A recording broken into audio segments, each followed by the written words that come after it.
आज दिवसभरातील महत्त्वाच्या घडामोडी. भारताने ब्रिटनला पेनल्टी शूटआउटमध्ये धूळ चारत रचला इतिहास, उपांत्य फेरीत मारली धडक. 58व्या अखिल भारतीय मराठी साहित्य संमेलनाचे ठिकाण ठरले. 70 वर्षांनी दिल्लीमध्ये पुन्हा एकदा गाजणार मराठी भाषेचा डंका. कुणबी मराठे हे खरे ओबीसी नाहीत, त्यांच्यापासून ओबीसी आरक्षणाला 100% धोका, प्रकाश आंबेडकरांचं मोठं विधान.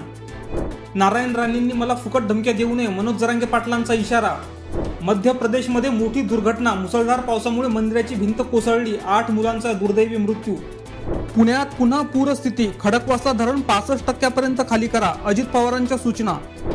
फडणवीसांचे स्वप्न महाराष्ट्राला कंगाल करून जाण्याचे, वीज कंपनीच्या खासगीकरणावरून रोहित पवारांची टीका. माझ्याकडे तलाठी भरती गैरप्रकारांचे ढिगभर पुरावे, सो चुहे खाके बिल्ली चली हजको, बाळासाहेब थोरातांचा विखेंना टोला. विशाखापट्टणम रेल्वे स्थानकावर कोरबा एक्सप्रेसच्या 3 डब्यांना आग, सुदैवाने जीवितहानी नाही. ज्येष्ठ गांधीवादी कार्यकर्त्या शोभना रानडे यांचे निधन, वयाच्या 99व्या वर्षी घेतला शेवटचा श्वास.